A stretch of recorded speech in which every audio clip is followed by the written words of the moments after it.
बिस्मिल्लाहिर्रहमानिर्रहीम। मोहतशम नाजरीन व सामीन अस्सलामुअलैकुम वरहमतुल्लाहि वबरकातुहू। नाजरीन कराम, एवरी वीक आप हमारे चैनल पर तफसीरुल कुरान सुनते हैं। अल्लाह ताला के फजलो करम से हमने सूरह बकरा की फर्स्ट 233 आयत पर बात कर ली थी और आज के इस प्रोग्राम में हम सूरह बकरा की वर्स 234 और 235 पर डिस्कशन करेंगे। तो आइए बिना टाइम वेस्ट किए अपने इस मुनफरिद से मौजू की जानिब बढ़ते हैं। नाजरीन करम, बात कीजिए सूरह बकरा के वर्स 234 पर, तो इसमें ख़वातीन की इद्दत के हवाले से ही डिस्कशन की जा रही है।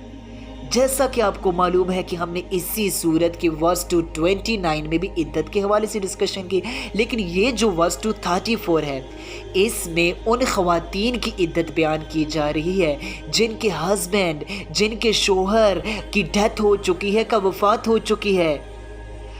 इस औरत को हम बेवा या विडो वुमेन कहते हैं।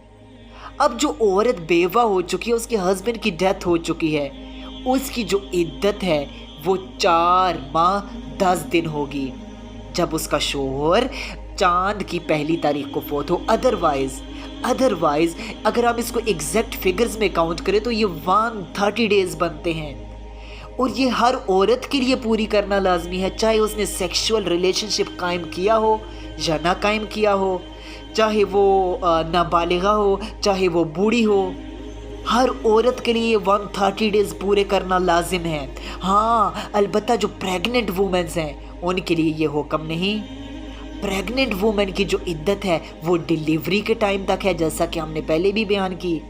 चाहे उसके बेबी की जो बर्थ है वो 2 दिन में हो जाए या 9 माह में हो जाए, उसकी इद्दत उतने टाइम तक ही चलेगी जब तक उसकी डिलीवरी का टाइम नहीं आ जाता चुका है।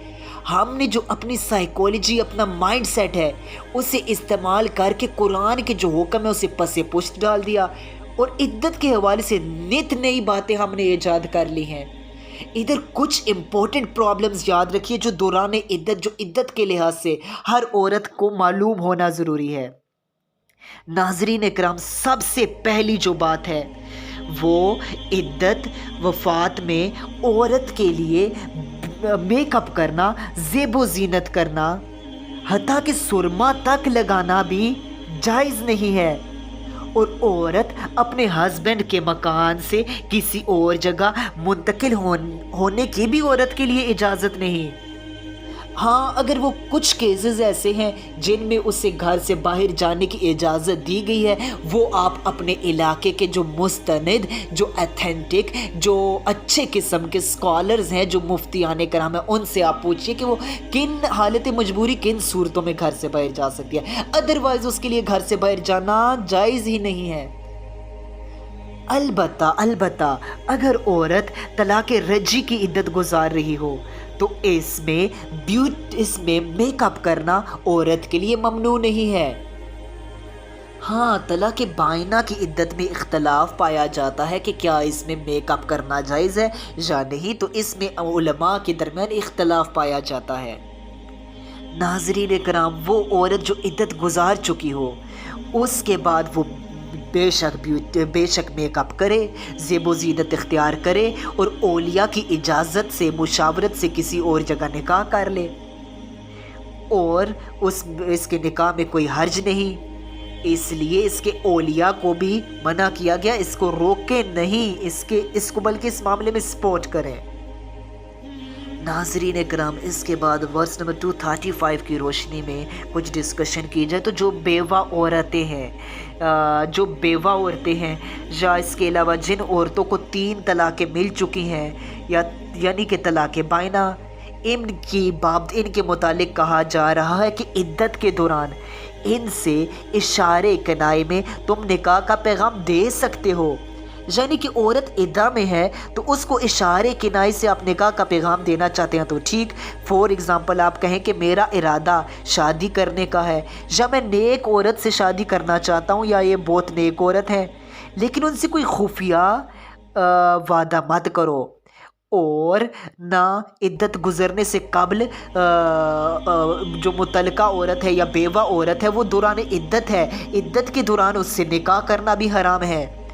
لیکن وہ عورت جس کو خاوند نے 1 یا 2 طلاقیں دی ہوں اس کو عدت کے دوران اشارے کنائے میں بھی نکاح کا پیغام دینا جائز نہیں ہے، کیونکہ جب تک عدت نہیں گزر جاتی اس دوران وہ اپنے شوہر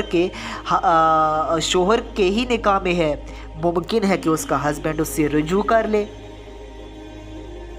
ناظرین اکرام، یہاں سے ایک امپورٹنٹ مسئلہ اور ریز ہوتا ہے کہ بعض دفعہ ایسا ہوتا ہے کہ ہم لوگ اگنورنس کی وجہ سے، جہالت کی وجہ سے ہمارے ہاں جو لوگ ہیں وہ عدت کے دوران بھی نکاح کر لیتے ہیں۔ اس کی بابت حکم یہ ہے کہ اگر ان کے درمیان سیکشول ریلیشن شپ قائم نہیں ہوا تو فوری ان کے درمیان تفریق کروا دی جائے، اور ہاں اگر سیکشول ریلیشن شپ قائم ہو بھی چکا ہے تب بھی ان کے درمیان تفریق کرا دینا ضروری ہے، تاہم دوبارہ ان کے درمیان عدت گزرنے کے بعد نکاح ہو سکتا ہے یا نہیں، اس میں اختلاف پایا جاتا ہے۔ ناظرین اکرام، اس کے علاوہ جو آج ہمارے ہاں عدت میں لوگوں نے یہ حال بنا لیا ہے کہ عدت میں خواتین گھر سے باہر بھی جاتی ہیں، وہ غیر مردوں کے سامنے بھی ہوتی ہیں، وہ اپنے جو بیوٹی کی چیزیں ہیں، جو میک اپ وغیرہ، اس پہ بھی وہ پورا فوکس کرتی ہیں۔ انہوں نے تو عدت کے حکم کو پس پشت ڈال دیا ہے۔ لیڈیز اینڈ جینٹلمین، ہمیں ایسا نہیں کرنا، ہمیں قرآن کے حکم پر عمل کرنا ہے جو اللہ تعالیٰ فرما رہے ہیں، اس میں ہمارے لیے ہی بہتری ہے۔ اللہ تعالیٰ سے دعا ہے کہ اللہ تعالیٰ ہمیں قرآن کریم کو سمجھ کر اس پر عمل کرنے کی توفیق عطا فرمائے۔ وما توفیقی الا باللہ۔